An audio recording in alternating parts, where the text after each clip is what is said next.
All right, everybody, today we're going to look at the installation for the piston bully trail bully, and this one has a bit of a unique application. We're going to have a custom harness made for it, and we're out here today beginning the process, and Jim is in here doing some probing.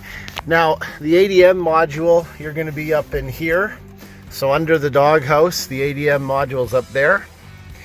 And the other part of the equation, what was it Tom was saying, Jim? There's the ADM module up here. Yes, and then what we're going to do is we're going to run the wires all down into here and mount the device, the unit here. All right. And we're going to get our power over here. Power back on this side. Yep. Or find other way. And then the ground's going to be up here, way up here. So the Geotab kit that you may receive, if you're in districts 10 and under, you'll receive the cellular Geotab Go Rugged device only.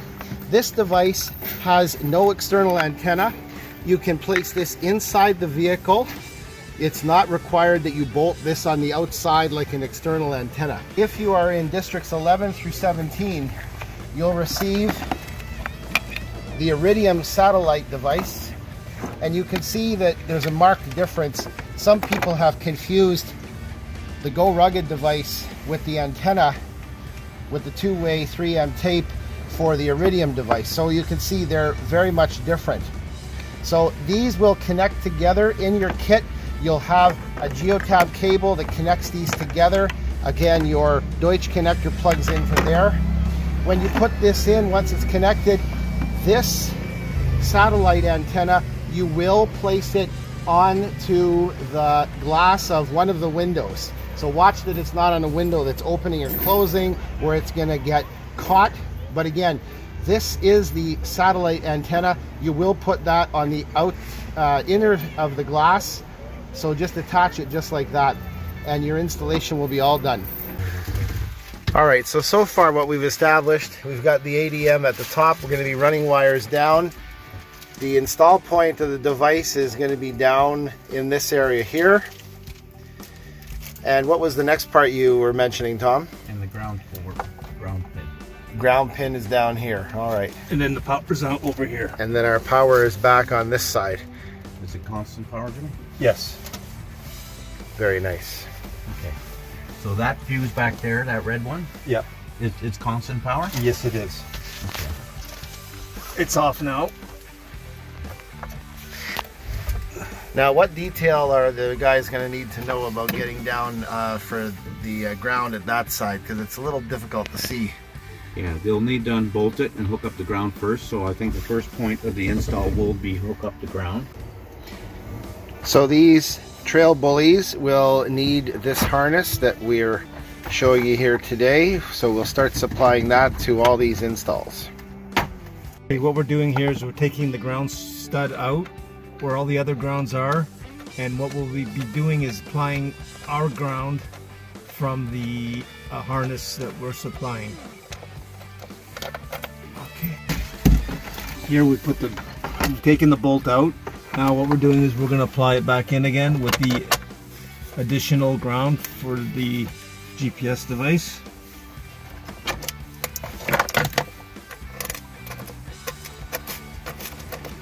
We're going to make sure that we haven't disconnected any other grounds.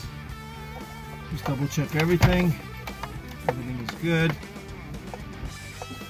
All right, so Jim has affixed that back in, and we now have the ground. So in the kits that we're going to supply, you're going to get the fuse holder. It'll look just like that, and it will piggyback onto another fuse. So basically, as you've seen before, what we've done is we've taken the 40 amp fuse out of this spot here, right? And we're adding another circuit.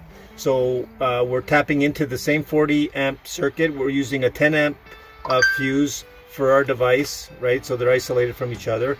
We're going to attach the wire, and we're going to have the wire length. And what I will do is I'll give you the wire length afterwards at the end, and we're going to run it along so that it looks very OEM, and it looks part of the part of the actual groomer.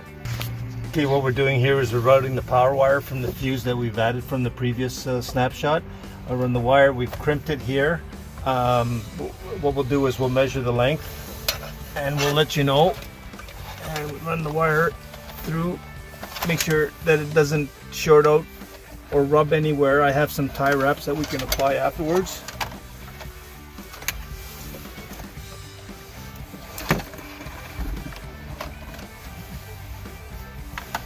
Sorry.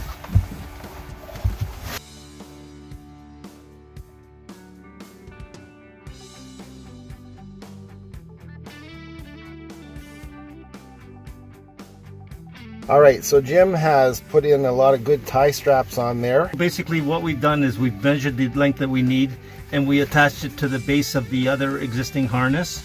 And then from that, what we have done also, we looped the tie wrap around the back side of the vehicle side harness and around this bar that holds the fuse holder, and we wrapped it around and tie wrapped it so there's no possibility of it falling out with bumps and all that. And now we've routed the red wire through, and he's going to tie wrap that in nice and tight.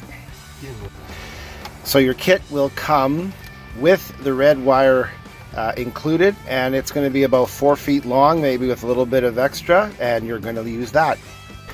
As a side note, while we're moving on with our install, every Go Rugged device has our contact information and also how to get a hold of support, how to check your install, right, by going to install.geotab.com, and also your install videos, and this video will be there, right? So gps2go.ca/OFSC.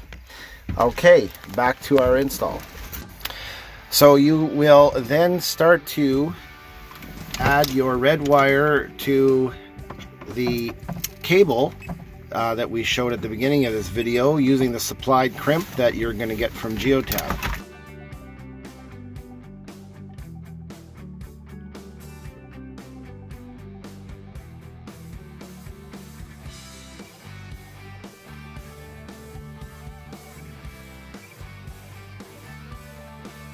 So we've got that custom harness that I showed you at the beginning, and the Geotab Go Rugged device has that connector. We now have power. You hear it beeping up. You're able to look on there as well, and you'll be able to see your indicator lights that will start to flash. And we're going to now move on to the next part of the install. So we're going to suggest that you use the eyelet at the end of the Geotab Go Rugged device and tie wrap it around the major bundle of wires front, and there's one eyelet at the back, and we'll put it there leaning on a slight angle. As I mentioned before, you see now our indicator lights are coming on and starting to show us that the device is connecting to the satellites. We've got power, and we've got cellular communication as well. Okay, so with the HRN-RW07T1, this harness comes with already installed green and orange tab blocks, and it also comes with blue ones. The terminating resistor has a blue one, so what you need to do is open up your package here, and you have to grab this out here, and you get the 2 tabs that it comes with, which are in the bag, which are here. And as you see here, this mates with this one right here, right? It mates, right? So what you need to do is grab this, and then on this one here, you have to remove this one here, right? And apply this one right here into here, so you get perfect mating. So what you have these two here. This is your terminating resistor, and you go like that, right? Now this one here, on the other harness here, which goes here, so this is the ADM extension harness, which will default come with the green terminal, which on this end here from our other harness, you do not have to replace the orange tab, and basically just has to plug in into here. Perfect. And then you're done, more or less. So once again, I'm going to put the terminating resistor in the harness that we have installed in the vehicle, and what we've done is we slapped snap them all in. And what you want to do is you want to pull and tug, make sure they don't come out. And the same as on both ends. You got to make sure that they're connected so they cannot wiggle loose. Once that's all done, you tie wrap these all the way up so that they're nice and snug, and up to the point where we have to connect into this box, which we'll show you later. All right, so at this point, Jim is routing the yellow and green wires that are coming off of the custom harness. And what you need to notice here, this is a moving part here. So when you're routing your wire, you don't want to have the wire close to here. You want to have it away, protected. So loop it away from any moving parts that would interfere. Now, something else that our head technician was just telling us about, these wires, the yellow and green wires that you'll get in your kit, you'll see how they're twisted. When you're installing this, the twisting of those two wires together must remain, because it mitigates the reflection of the signal in those wires, because you have your CAN bus high and low and they need to cancel each other out. CAN high is the top. Yeah.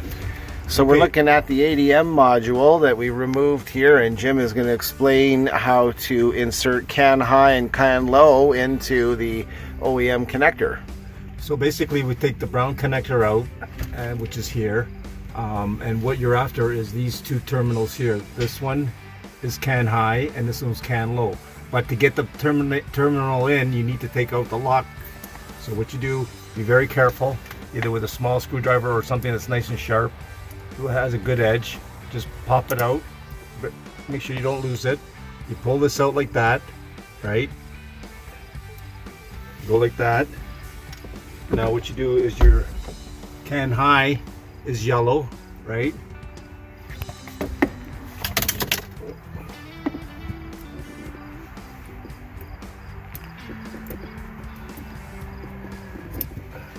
It only goes in one way, and the CAN low is green. It goes in this way, so you're good. And now what you need to do is put the lock back in again. And push that back in. There we go, and lock it in place. And what you do is you put this back in again into the housing.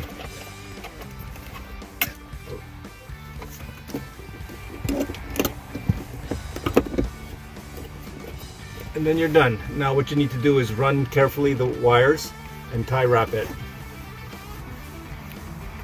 So here we have excess wire, so what we want to do is loop it very carefully so that it doesn't cause any interference. So what I'll do is I'll start here like this, go like that, go like that, go like that. And what I think we just heard from our senior technician is bundling is bad. That will cause the wrong kind of interference, and looping is much better.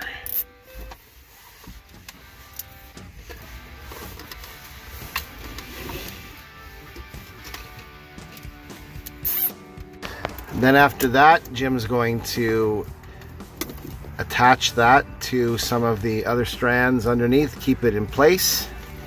And we're going to then start the engine, and we should see a red light on the Geotab box. Currently we have cellular connection, and we'll look for our red light to come on that shows us ignition.